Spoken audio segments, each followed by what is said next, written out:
Komisyon o audit? That is the question. So, pag-uusapan natin ngayon ang isa sa mga pinaka-controversial na nakikita natin topics this past few weeks about yung sa audit, no?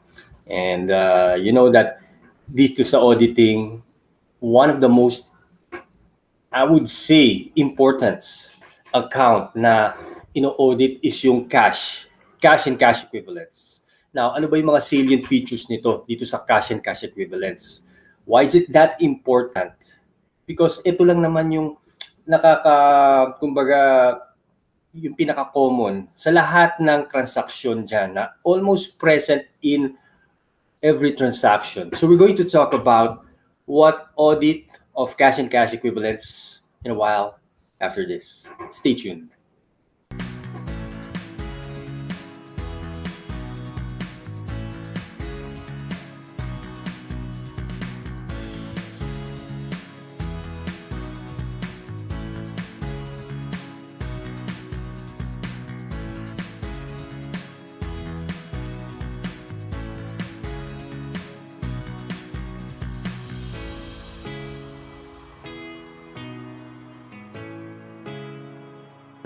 Before we proceed, I'd like to make a shout out sa lahat ng mga accountancy students out there.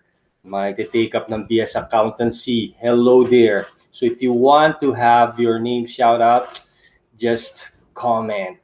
Okay? So without much ado, we will now proceed with our topic for this session. This has to do with our audit of cash and cash equivalents. So before we proceed with our topic, tignan muna natin yung objectives dito, yung audit of cash and cash equivalents. So the objectives that we will gain from this session is number one, to determine cash balances at the end of the reporting period. So this will represent cash and cash items on hand, yung mga nandun sa premises ng opisina, ng company, in transit, nasa yung bang papunta pa lang sa bangko, in transit to or in depository banks or yung mga cash in bank kung tawagin. So we're going to have a sample problem on that particular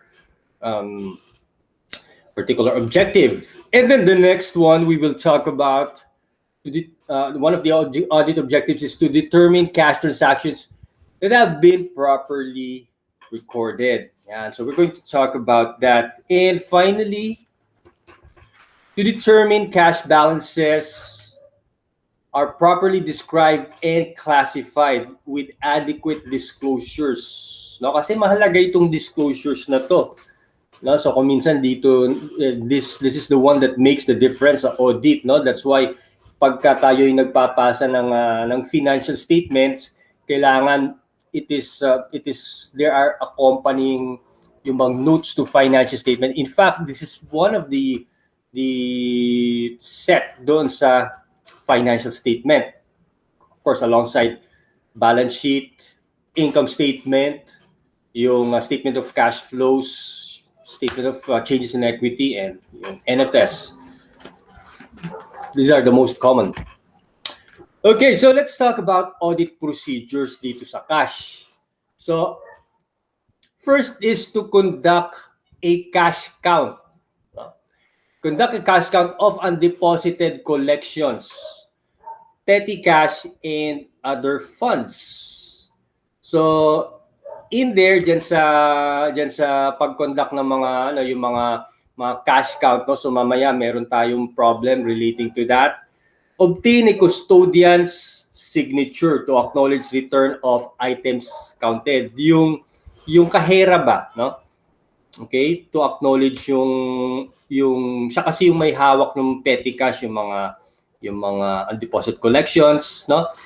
And next is yung reconcile items counted with general ledger balance. Yung general ledger balance, kung ito yung yung pinaka caption dun sa cash. Now, within that, yung natutunan natin sa basic accounting or even sa financial accounting, na andun yung mga subsidiary, kung ano-ano yung what composes dun general balance na yon, yung general ledger balance. No? So, i-reconcile natin yung items that are counted with the general ledger balance. And then trace undeposited collections counted to bank reconciliation.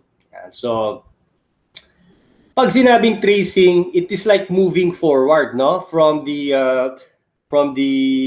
source documents up to dun sa statement, no? Dun sa bank reconciliation.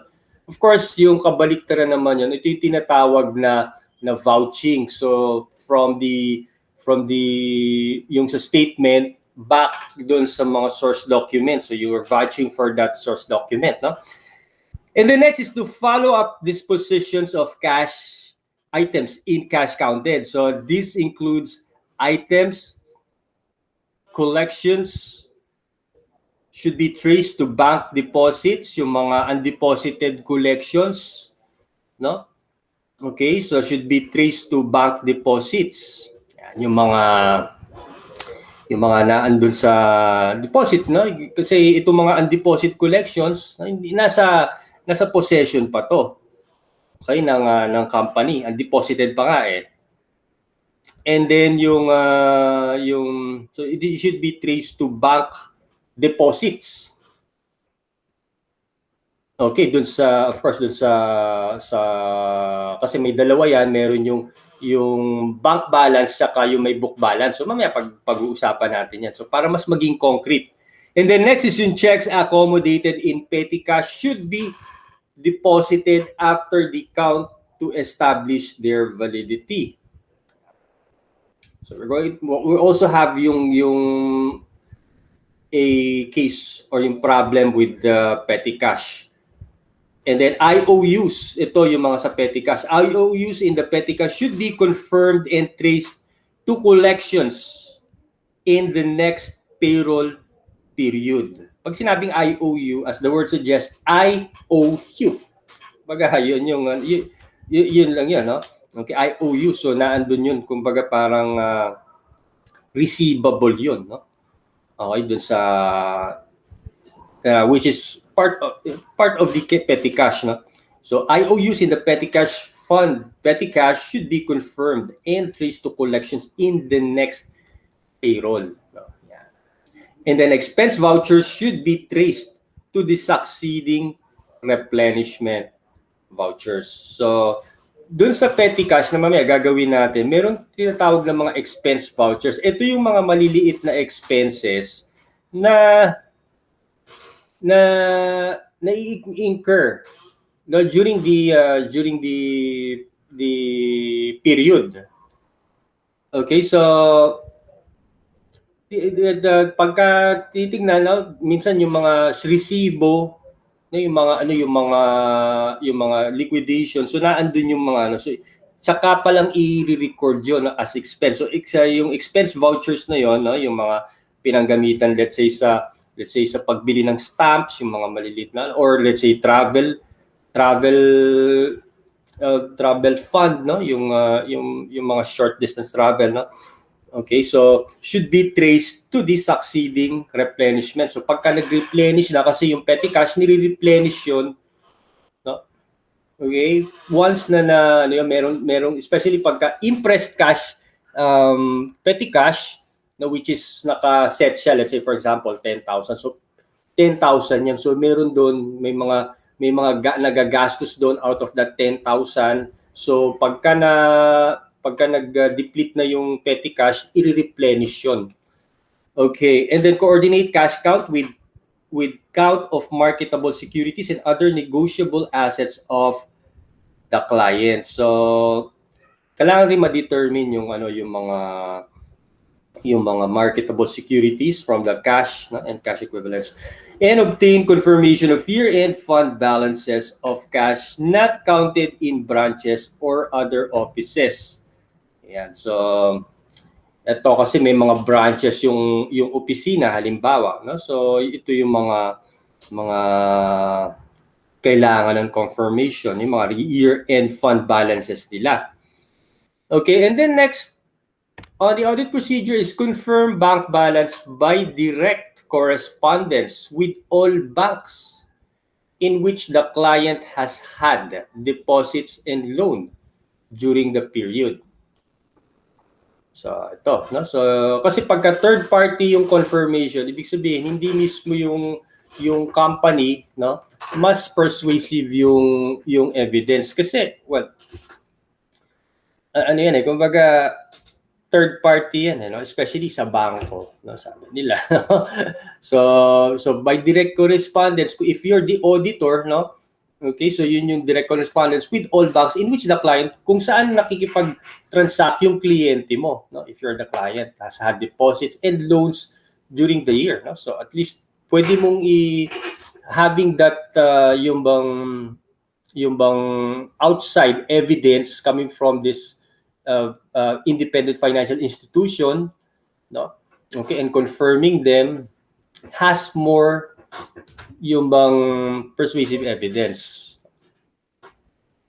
And then of course, number 3 is yung obtained bank reconciliation. So as an auditor, you need to check arithmetical, yung mga mathematical errors, no? Or yung mga yung mga mathematical accuracy of reconciliation. So titignan natin kasi minsan nagkakaroon ng transposition error, yung 657 nagiging 576, no? So napag-iiba yung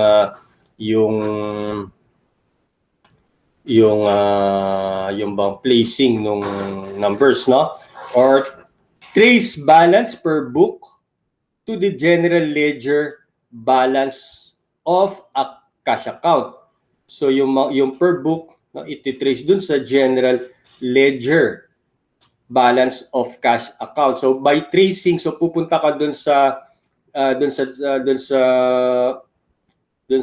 balance per book to the general ledger balance. Dun sa general ledger, no?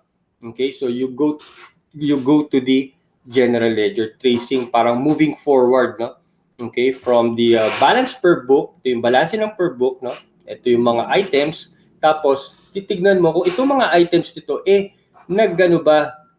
nagpareho ba ng total doon sa general ledger balance of cash account.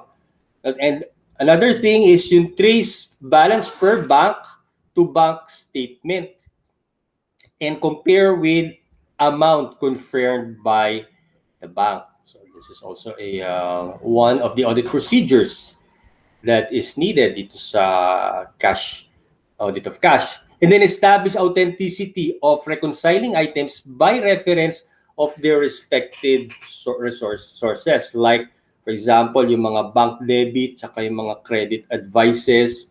Yan, so galing ito sa bangko and duly approved journal vouchers, no? Okay, and then another audit procedure for number 3, yan sa bank reconciliation, is investigate yung mga checks outstanding for a long period of time, no? Yung mga pag sinabing kasing outstanding checks, no? Ito yung mga halimbawa, yung cut-off is December 31.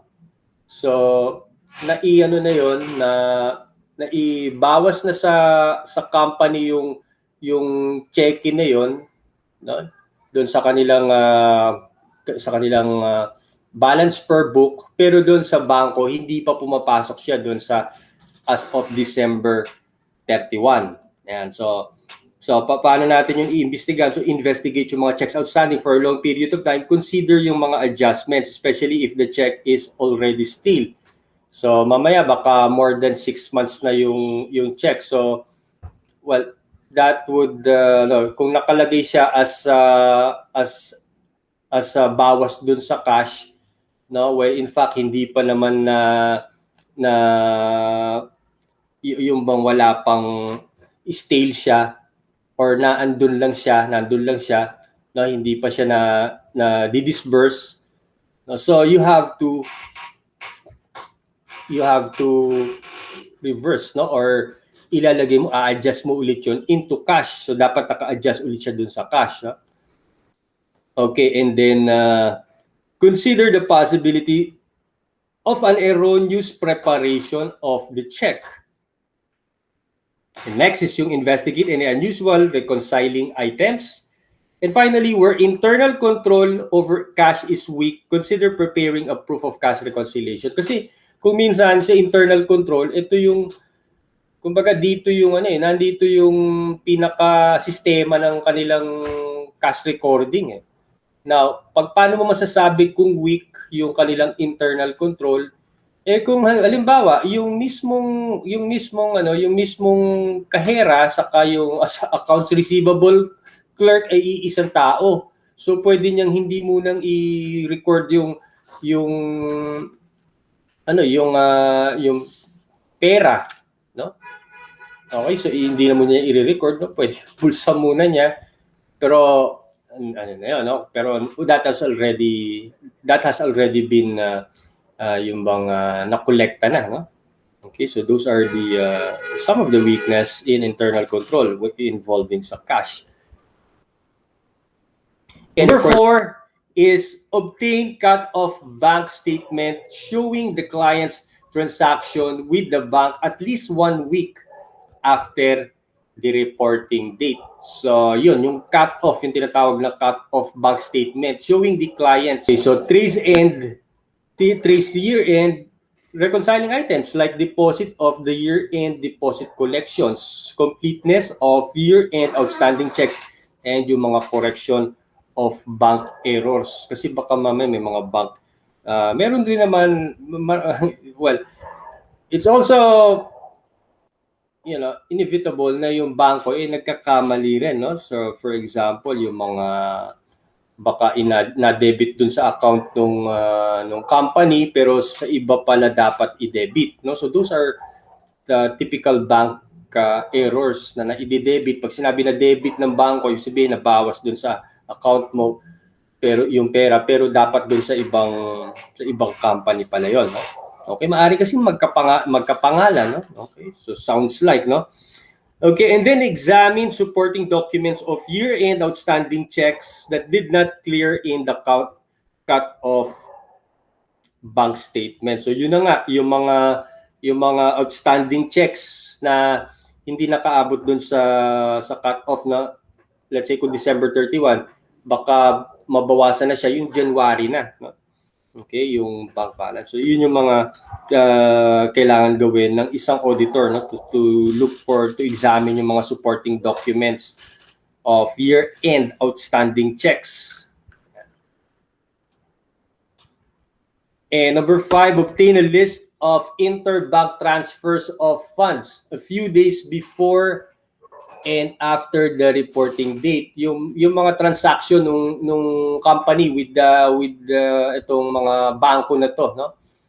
Yung mga transfer of funds bago mag let's say December 31, which is the reporting date, at saka after the reporting date. So one of them is like vouching yung mga supporting documents, no? Yung mga documents, yung mga source documents, no? And ascertain that the related receipts and disbursements were booked by the client within the same day, okay, or at least within that same month. So kumbaga dapat kasi kasama siya ng December 31 kung medyo yun sa year end na yon, kung medyo let's say for example yung dapat i-book mga December 20 pero na i-book December 27 na, no, kasi Christmas holiday, no? Okay, so okay lang yun kasi kasama pasok pa rin siya dun sa cut-off, no? Okay, yun yung at least within that same month, if not within that same day. Okay, so yun, titignan ng auditor yun kung nakapasok siya, kung naka-account siya dun sa dapat niyang timeliness. Kasi ang purpose lang naman dito is ma-record yung cash, no, dun sa tamang oras na dapat siyang i-recognize, no, either nadagdagan or nabawasan. Okay, so number 6.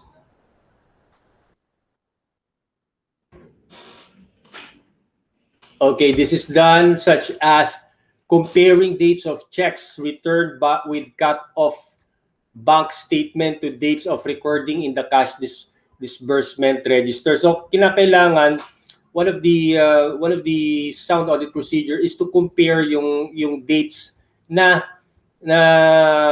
yung bang cheque na yung bang nabayaran na, no? So kung yung kadalasan ito binibigay ito ng bangko pagka humihingi tayo ng bank statement. Yung company, pag humihingi yung company ng bank statement, so meron na ito na yung mga paychecks, ito na yung mga pina-encash noon. So kinakailangan tawag doon yung term doon, magbangga, no? Or magtama doon sa cash disbursement register ng company. So pag yun, halimbawa, nag-disburse yung bank ng ganyan, 10,000, kailangan meron din doon sa cash register na karampatang disbursement na 10,000. So kung ano man yung difference nun, then that is this reconciling item. Maaring yun yung outstanding check na nabawas na dun sa company pero hindi pa nabawas dun sa bank statement. So that could be a reconciling item. No? And then next is yung tracing receipts recorded a few days before the reporting date to bank deposit. Ito yung receipts na to. Ito yung natanggap na ng company tapos ni-record na doon. So nadagdagan na yung cash balance sila. Ikukumpara iti-trace yung receipts na yon doon sa date ng bank deposit. So makikita dapat doon sa mga doon sa passbook o doon sa bank statement yung bang mga pumasok na pera yung na-deposit na. So kung meron plus 100,000 doon sa cash register, meron ring doon meron ring nakapasok doon dapat doon sa bank's deposit na yon, no? So again, kung hindi nagbabangga yung merong hindi nagbabangga ng amount on, that may be especially pagka yung bang malapit na doon sa cut-off period, no, or doon sa date nung financial statement, that could be a reconciling item which is known as deposit in transit, no? Okay, and then number 7 is to inspect savings account passbook and certificates of deposits. Yan. So under that, itong pag-inspect ng mga savings account passbook, no? Okay, so reconcile with book balance. So kinakailangan, so ito yung dito yung bang i-reconcile mo yung passbook tapos yung bang na-recognize na ng company, no? So dapat doon sa kanilang, let's say, system, no, doon sa let's say QuickBooks, no, so kailangan no, so yung bang i-reconcile mo dapat yung dates nagtutugma, kung meron mang konting difference, no, kasi minsan hindi naman kagad nire-recognize sa bangko yan ng ganon. Let's say pag dineposit ng August 2, so minsan ng August 3 pumapasok yun sa bangko, pero gano'n pa rin yun, no, yun pa rin yung amount, the same amount pa rin, no? Okay, and then yung update interest earned posting on passbook if necessary. Yan. So yung mga, of course, nagbe-bear rin ng interest yung company doon, yung pondo ng yung company, no? So kailangan ano rin 'yon, kumbaga na i-consider pa rin 'yon, ha?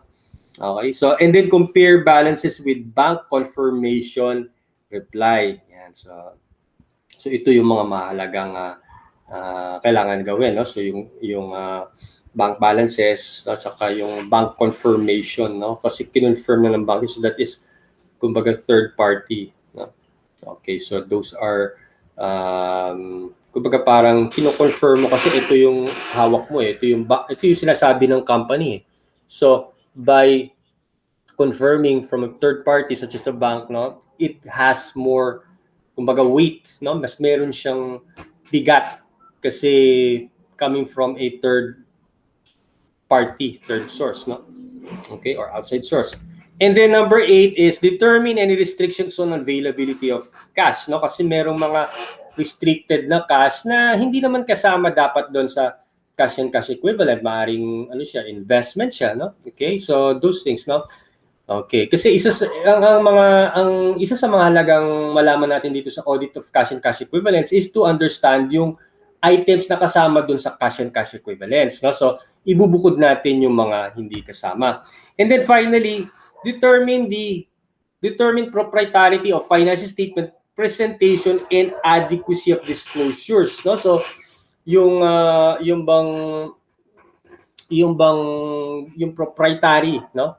Okay, ano ba yung proprietary? Parang yung pag-aari, no? nandun ba? Kumbaga na yung ownership ba nandun? Sa kanila ba talaga yon? O baka mamaya sa yung cash na yon sa ano yon? Kumbaga meron ano pala yon? Sa iba pala yon, no? Okay, nakatag pala yung sa iba, no? So those things naka-flag. Okay, so and then dapat meron disclosure doon. Yan. So those are just some of the audit procedures. Okay, now we can proceed dito sa ating problem, no, on cash and cash equivalents. Yan. So as we can see here, this is problem 1. So ang 3 of the most common na ibinibigay sa audit involving cash and cash equivalents are yung determination of the cash and cash equivalents, tapos yung sa bank statement, bank reconciliation, and yung pangatlo is yung sa petty cash, no? So those are the 3 most common. So we're going to take up yung tatlo na yon, no? Okay, so unahin muna natin yung sa number 1, which is cash and cash equivalents. So let's take up this one. The accountant of Alchemist Company is in the process of preparing the company's financial statements for the year ended December 31, 2018. Okay, so yung statement date, yung financial statement date is as of December 31, 2018. So he is trying to determine the correct balance of cash and cash equivalents to be reported as a current asset in the statement of financial position. Yan. Okay? So, kasi nasaan ba natin makikita yung cash equivalent? Of course, doon sa financial position or doon sa balance sheet, no? Otherwise known as balance sheet. So, the following items are considered. Yan. Ito yung nandun na yung balances in the company's account sa East-West, no? So, meron raw silang current savings na 81,000 and merong savings account na 132,600. So, another info relating to cash and cash equivalent, meron raw silang undeposited customer's check of 22,200, including a customer's check dated January 2, 2019 for 3,000. So ito ba, isasama ba natin to dun sa balanse ng cash and cash equivalents as of December 31, 2018? Well, technically hindi, kasi meron siyang yung mga sa pa siya sa next year pa siya, no? Okay, so hindi siya tatanggalin siya dito sa 22,200, no? Okay, so kung magkano yung difference noon, which is 19,200, that would be the only item, no? Yung neto noon o yung 19,200, yun lang yung isasama natin. And then currency and coins on hand of 3,480. Ito yung nandun sa petty cash na cashier, no? Meron siyang 3,480. So sasama ba natin sa cash and cash equivalent balance doon sa statement of financial position? Definitely, no? Okay, kasi pera yan. And next is yung savings account at the Philman Bank. Alala ko to, Philman Bank na to. Ito mapapaghalata yung edad natin. Matagal na, meron dating Philman Bank, no? Pero sa dami ng mga bangko ngayon, no? Yung mga iba nag-gano na, yung bang nag-merge na, no? Okay, so savings account at the Philman Bank with balance of 2,400,000 pesos. Yan. So this account is being used to accumulate cash for future plant expansion sa 2019. So ang tanong, isasama ba siya doon sa cash and cash equivalents, no? Tignan natin mamaya, no? Okay, kasi ang sabi diyan for future, kumbaga napaglaanan siya. Okay, nakaset aside siya, restricted siya, ika nga, no? Okay. And then yung next is yung petty cash of 4,000, currency of 1,200, and unreplenished vouchers for 2,800. Yung sinasabi natin kanina, meron silang, let's say, ini-establish na petty cash, let's say 4,000. So out of that 4,000, meron pang 1,200. Tapos yung the rest, yung bang napaggastusan na unreplenished voucher. No? So kasama ba siya sa petty cash, sa sa cash and cash equivalent, no? Well, obviously, expense na siya, no? So hindi natin siya sasama, no? Okay. And then moving forward, 120,000 in a current account at the Philman Bank. Okay. So this represents 20% compensating balance. Okay, for balance for 600,000 loan with the bank. So Alchemist is legally restricted to withdraw the funds until the loan is due 2021. Okay, so meron lang portion dyan na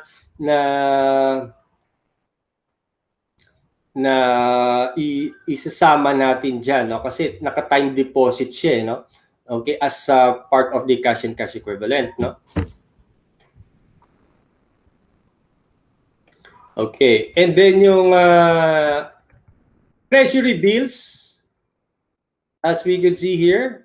Okay, so merong 2-month maturity bills, 90,000. So is this part of cash and cash equivalent? Di ba kasi sabi natin doon sa financial accounting or doon sa intermediate accounting part 1, pagka 3 months or less, no, yung maturity, pinurchase mo sa 3 months or less, that is kasama yon, part of the cash and cash equivalent because it is still highly liquid, no? Okay, yung 7-month bill, kasama pa ba yan? Hindi na, no? Okay. Okay. And then time deposit placement, no? Okay, of ito, which is yung 100,000. Is this also included? Placement term is 2 months. So, okay, no? So let's compute for the total amount of cash and cash equivalents that should be reported under current assets. Yan.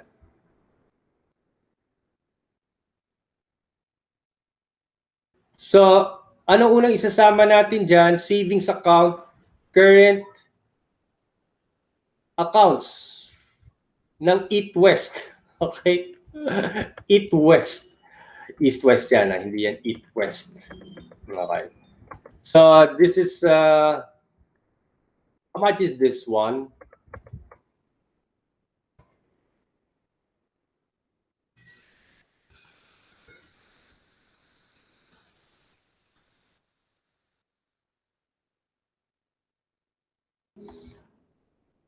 Okay, so computation here is 132,600 plus 81. Saan ang galing yun? Ayun, itong balances in the company's account at the East-West. Ito yung unang-una nating item na isasama dun sa cash and cash equivalent. Yung current account nila as well as yung savings account. So 132,600 plus 81,000. So yun. So this would total 213,600. So aside from that, ano pa yung isasama natin? Okay, yung undeposited customer check. Pero yung bang buong 22,200 dyan, well, ang sabi dyan, dun sa 22,200, may kasama raw dyan na customer check na sa January 2 pa, 2019 pa, yung mai-encash nila. No? So, therefore, hindi pa siya kasama sa 2018. So, technically, ibabawas natin yan. No? Okay, so this would be undeposited customer check for which is 22,200 less 3,000, that would be 19,200. Yan. Okay, so after that, ano pa? So isa-isahin natin dito sa taas, no, yung well, meron ro ditong currency and coins na 3,480. So sasama pa rin natin 'yon, no? Okay, so kunin natin 'yon. 3,480. Yan. Tanggalin na natin yung ibang decimals, no? Okay, and then ano pa, aside from that, yung currency, yan yung currency in coins, yung savings account at the Philman Bank with 2.4 million, no? Sasama ba natin yan? So, gagamitin raw yan sa future plant expansion, no? Okay, so naka-restricted yan. Therefore, hindi siya kasama doon sa cash and cash equivalent, no? So, skip natin yan. Okay? So, ano siya? Investment siya. So, doon siya sa because ano siya, kumbaga hindi siya, wala siya doon sa cash and cash equivalent, no? May pinaglalaanan siya. Okay, and then next is yung petty cash of 4,000. Okay, so currency of 1,200 and unreplenished vouchers for 2,800. So this petty cash, yung petty cash na to, no, is kasama yan, of course, kasi cash yan, no? Pero hindi lahat yung magkano lang ang sasama natin, yung currency lang, okay, which is 1,200. Pero yung unreplenished vouchers, hindi natin isasama yan. Hindi naman kasi sila cash, no? Okay. So, next is yung, ano pa? Itong 120,000 in a current account at the Philman Bank. Yan. Okay, so this represents a 20% compensating balance for 600,000 loan with the bank. Okay, so ito yung compensating balance. So, therefore, hindi rin niya ma-withdraw yan. No? So, nakalagay lang yun doon. No? Okay, so parang ano yan, parang equity yan. No? Okay, so Alchemist Company is legally restricted to withdraw. Yun. Kasabi na, no? Okay, the funds until the loan is due. The loan due is 2021. Medyo matagal-tagal pa 'yon, no? Okay, from at least from that doon sa ano kasi 2018. So therefore hindi natin siya sasama. Okay, so yung the 120,000 in a current account at the Philman Bank, okay, which represents a compensating balance, is legally restricted, no? So it is being held, ano siya, yung bang held against a long-term borrowing. So gagamitin siya dun sa long-term borrowing. So this should be classified as investment or other asset, yung 120,000, yung ano na yan, no? Yung particular transaction na yan. Or other asset in the non-current assets section of the statement of financial position. Ayan. Yun namang, ito, yung 2.4 na kanina, no? Okay, yung 2.4 na cash balance na yan, okay, is being held or being maintained for future plant expansion. So, unavailable rin yan for use, no? In its current operation or payment of the current liabilities. So, the amount should be shown as part also of investment as a non-current asset section of the statement sa financial position. Ayan. Okay, so those are we should take note of that, no? Okay. And then ano pa? Ano na yung ano? So tapos na tayo dito sa dalawa itong mga findings. So dito sa treasury bills. So ano yung isasama natin as part of cash and cash equivalent? Ito bang 2-month maturity bills, no? Kasama ba natin 'yan? So wala naman nakalagay na ano. So kung 3 months, kung less than 3 months, no? Then kasama siya sa cash and cash equivalents kasi highly liquid asset yan, highly liquid investment. So this forms part of the cash and cash equivalent. Kaya nga yung title is cash and cash equivalent. Kumbaga equivalent na dun sa cash, hindi lang cash yan, no? Okay? So basta yung mga 3 months highly liquid assets, no? Kasama yan. And then itong time deposit, itong 7 months hindi kasama yan. Of course, more than 3 months, no? Okay, and then itong time deposit placement term is 2 months. 2 months. So 2 months. So malapit na yan, no? Kasi less than also 3 months, no? So kasama na rin yan, no? Yung time deposit na yan. So this would be for 100,000. So kunin na lang natin yung pinaka total cash and cash equivalents. So the total here is just add all of this, itong lahat na yan, you will get 427,480. So that is your total cash and cash equivalent. So these are one of the types of problems that is being asked in auditing of cash and cash equivalents dito sa pag-identify ng cash and cash equivalents. Okay? So we'll now proceed to number 2. Ito, medyo kumbaga ika nga masalimuot na ng kaunti ito. Pero yakang-yaka pa rin yan. Yan. Okay, so we can now proceed to that item.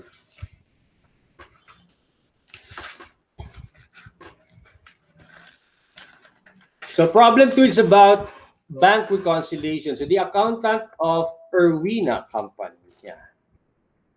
Okay. So provided the following data in reconciling the April 30 cash in bank balance.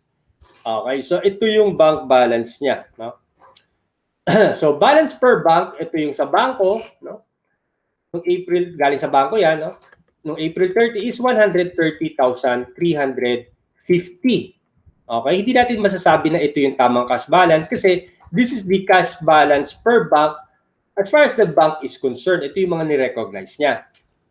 Sa atin naman, dito naman sa company, which is yung balance per book, 85,000 as of April 30. So ito naman yung alam natin na pera nila, no? Okay, as far as the company is concerned. So kailangan, ang idea dito is kailangan mag-reconcile sila, magpantay sila. So both of these are unadjusted balances. And then itong bank service charge, no? Itong bank service charge, this must be a kumbaga na-recognize na to ng bangko kasi nga bago pa natin malaman, nagbabawas na sila doon sa ano natin, doon sa account natin by debiting it, no? Okay, so ito by way of service charge. So this is a book reconciling item. While this one, itong deposit in transit, ito yung mga na-deposit na natin. So in other words, na-recognize na natin dun sa cash balance ng company pero hindi pa siya na-recognize ng bangko. Kasi in transit pa siya. Maaring sa May pa siya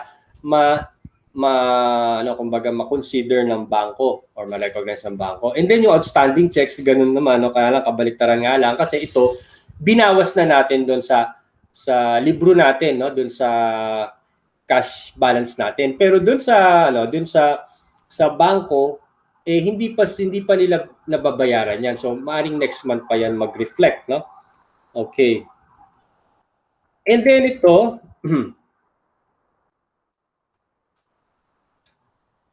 etong note collected by bank including 11,200 interest yan for Erwina, no? So itong ano na yan, no? So which is 136,000, no? Okay, so kung minsan kasi ang customer dumidiretso na dun sa bangko, dun sila nagbabayad, no? Okay, para mas safe, no? Okay, so nakukolekta na ng bangko yon yung notes note collected pero hindi pa nakukonsider ng company, no? Pero meron dun yung bang 11,200 na interest, including 11,200 na interest, no? So ito lang, doon nakasama na raw siya doon sa 136,000. So yung maring yung customer nagbayad with interest, no? Okay. So pwedeng nang i-credit yan doon ng bangko sa account ng company. Okay? O kinredit na ng bangko sa account ng company yan. And then the next one is yung check drawn by XYZ company erroneously charged by bank to Erwina. Napakalayo naman ang pangalan, no? Erwina Company, XYZ, no? na ilagay pa ng ano. So ito yung mga sinasabi ko na maaring yung kanina, no, na we should also look for yung mga kinonsider ng bangko. Okay? Kasi hindi naman sa lahat ng oras tama yung bangko, no? Okay, check drawn by XYZ company erroneously charged by bank. So binawas ng bangko yan doon sa account ni Erwina. Well, in fact, walang kinalaman si Erwina dyan. No? So yung 54,600. So syempre, ibabalik ulit ng bangko yan. No? Okay? Yan, so yung 54,600. So a transposition error was made in reconciling a sale and deposit in the sales journal and cash receipts journal in April. So ito, ang correct amount raw is 13,658 pero ini-record siya as 16,358. Okay? So meron transpositional error. Yan. So sino yung mag-a-adjust dyan? Siyempre yung book sila yung nagkamali, no? So ibabawas nila kasi ni-record nila ng mas malaki, 16,358 dapat 13,658. So these are some of the reconciling items, no?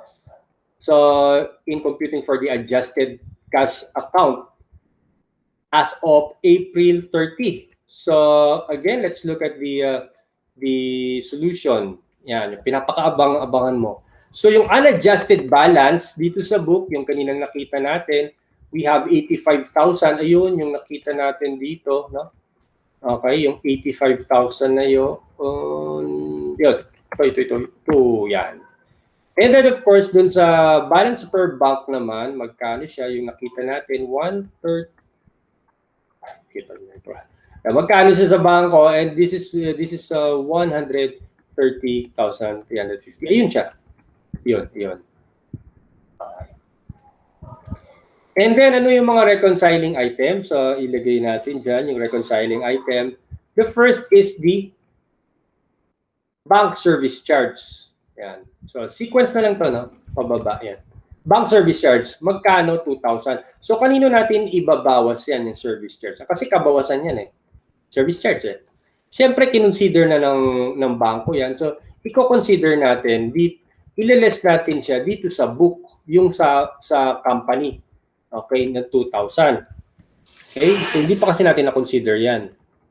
Okay, so ano pa yung next, no? Okay, the next is yung deposit in transit. Okay, so deposit in transit ng magkano? Okay, so makikita natin dyan, deposit in transit. Kagaya ng sinabi natin kanina, yung deposit in transit na yan, dapat idagdag natin doon sa cash account natin sa bangko kasi idadagdag pa rin, makukonsider pa lang ng bangko yan sa next month na, which is sa May na. Ginagawa natin as of April 30. So ito yung deposit in transit. And then the next one is yung outstanding checks. Okay, outstanding checks, this is also a bank reconciling item na which was not yet taken by the bank because this would be recognized on the following one once the payer has already presented the check to the bank, no? For instance. Okay, so pero sa atin sa libro na we have already deducted that. So outstanding checks should be deducted from the bank balance. Okay, so after that, ano pa yung next, no? Okay, let's look at the next reconciling item after this. So, note collected by bank including 11,200 interest, which is kasama na dito sa 136,000. Therefore, itong note collection na to, as we said a while ago, no, has already been considered by the bank, although the book has not yet considered it. So, lahat ng 136,000, we will include that as an addition to the book balance in order to arrive at the adjusted cash balance, which is our goal. Okay, and then the next one, itong erroneous, this is check drawn by XYZ of erroneous charge by bank to Erwina company or to Erwina account, no? Okay, so that is for 54,600, no? Okay, so this is an error coming from the bank. Okay, so therefore, this should be added to the bank balance to reflect the true true cash balance of Arena Company. And then finally, we still have yung transposition error, no? Which is the correct amount is 13,658 while it was recorded at 16,358. So we were higher yung nakalagay dito sa book, no? Mas mataas by that difference, no? Okay, so transposition error 16,358 less 13,658, that would be deducted from the book balance. So are there any more reconciling items? Wala na, no? Okay, we can now proceed, no? And okay, so adjusted balance, no? Okay, wag muna kayo tumingin dun sa next problem, sa petty cash fund. Tignan muna natin ngayon yung problem na to, no? Okay. So bago natin sagutan yan. Dadating tayo dyan, no? Okay. So kunin natin yung balance nito. This would be 216,300, of course, no? Okay. After taking consideration of the reconciling items and also with the bank. So the adjusted balance for the book and the bank, no? Okay, under this problem in bank reconciliation was 216,300. Okay? And then now we proceed to our last problem, which is yung petty cash fund. So ito isa sa mga, sabi ko sa inyo, na mahahalagang problems na ibinibigay sa cash and cash equivalent, no? Okay, so let's proceed in answering this one, no? Okay, so anyong haseyo. Yan. So ito, marami dyan mahilig sa Korean, no?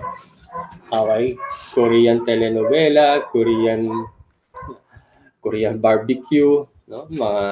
So yan. Ito yung bati sa Korea, no? Anyong haseyo is reviewing the cash account for POH Incorporated.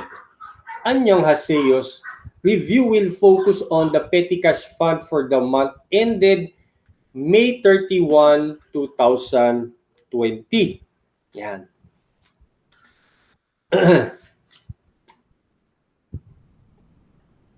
So, she has collected, babae pala si Anyong Haseyo, no? She has collected the following information from POH bookkeeper for this task. Yan. So, ang ina-account niya dito is audit of petty cash fund, no? Okay? So, ang kaharap niya dito yung kahera, no? Cashier ng company or bookkeeper ng company. Yan. Okay, so information, the petty cash fund was established on May 2, 2020 in the amount of 10,000 pesos. So ito yung tinatawag na impressed petty cash fund, no? Okay, so every time na babawasan yan, periodically, so kailangan ni-replenish yan, ganyan, no? So 10,000 yan. So parang ito yung pinaka-accountability nung custodian ng petty cash, no? Okay? Every time na meron na nababawasan yan. So expenditures from the fund by the custodian as of May 31, pag sabi custodian, sila may hawak ng pera. No? Okay, as of May 31, 2020, were evidenced by approved petty cash vouchers for the following. Okay, so ito yung mga nagastos dun out of that 10,000, no? Bumili raw ng office supplies, no, various office supplies for 3,920 IOUs from employees, no? Okay. IOUs from employees. So ito yung mga umuutang, no? Yung mga pangkain, pang ganyan, no? Yung bang utang dun sa cash advance, no? Yung mga maliliit na cash advances. Shipping charges yan. So yung mga maliliit na Normally kasi itong petty cash fund na to, ito yung mga binabayad sa mga maliliit na items, no? Okay? So, and then, yan, for 2,908, 2,298, and then miscellaneous expense of 1,526. So, on May 31, 2020, the petty cash fund was replenished and increased to 12,000. So, yun, nag-increase yung kanyang, ano, no? Okay, to 12,000. So currency in coins in the fund at that time was 756. So nakita meron pala titirang 756 doon sa original na petty cash fund, no? Okay, so let's prepare the requirement here is prepare a journal entry to record the replenishment of petty cash fund. So let's take up this solution, no? So makita natin dito, no? So bago tayo gumawa ng journal entry, let's compute first, no, yung bang petty cash shortage, no. Okay, so first yung coins and currency, ito yung naandun, no, kakasabi lang dito, no, so 756. And then yung fund disbursement, no. Okay, so ito yung mga nilabas na pera out of that 10,000, yung mga various expenses na incur, no, nung time na yon. So during May, no, so 3,920 yung nakita natin dito. Ito yung various office supplies, yung 1,200 na IOUs from employees, 2,298 na shipping charges, and yung 1,526 na miscellaneous expense for a total of 8,944. Okay, and then yung total petty cash accounted was 9,700. So inadlang natin to, no? Okay? Yan. Okay, so ang accountability ng custodian o yung may hawak was 10,000. So meron pa siyang hindi na account or yung shortage niya, which is a shortage of 300 pesos. Okay, now to state the journal entry, no? So ilagay natin dito debit petty cash fund for 2,000. Okay, actually hindi pa natin alam yan, pero ito yung i-ano na natin, no? Okay. So ilagay na natin yung